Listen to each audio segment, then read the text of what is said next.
అదేంటంటే అంతా వైఎస్ఆర్సీపీ వాళ్ళకి సంబంధించినటువంటి రైస్ మిల్లుల మీదనే దాడి చేయించాడు. అంటే ఇప్పుడు రైస్ మిల్లులు ఓన్లీ వైఎస్ఆర్సీపీ వాళ్ళకే ఉన్నాయా? మిగతా వాళ్ళకి ఎవరికి రైస్ మిల్లులు లేవా? టీడీపీ వాళ్ళకి రైస్ మిల్లులు లేవా? బీజేపీ వాళ్ళకి రైస్ మిల్లులు లేవా? లేకపోతే జనసేన వాళ్ళకి రైస్ మిల్లులు లేవా? సార్ రాగానే వైఎస్ఆర్సీపీకి సంబంధించిన రైస్ మిల్లుల మీద దాడి చేయించారు. సార్ ఎవరిదైతే వైఎస్ఆర్సీపీ అయితే, టీడీపీ అయితే, జనసేన అయితే ఏదైతే మాత్రం రైస్ మిల్లుల మీద దాడి చేసి రైస్ మిల్లుల్లో కొంత బియ్యాన్ని రికవర్ చేయటం ద్వారా రైస్ యొక్క ధరని ఆంధ్రప్రదేశ్లో కొద్దిగా తగ్గించగలిగారా అనేది ఇప్పుడు దాడులు చేస్తున్నారు, నిజాయితీగా చూపిస్తున్నారు. నరేంద్ర మోడీ గారి కనుక డిమోనిటైజేషన్ చేసి బ్లాక్ మనీ మొత్తం బయటికి తీసుకొస్తానని బయటికి తీసుకొచ్చారు.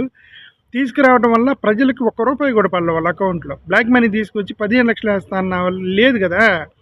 అలాగే ఇప్పుడు ఈ రైస్ మిల్లుల మీద దాడి చేసి రైస్ మొత్తం రికవర్ చేస్తున్నారు. బట్ అది ఎవరికి ఇస్తున్నారు? రికవర్ చేసి ఎవరికి ఇస్తున్నారు? మీరు ప్రజలకు పంచుతున్నారా? పోనీ ధర తగ్గిస్తున్నారా?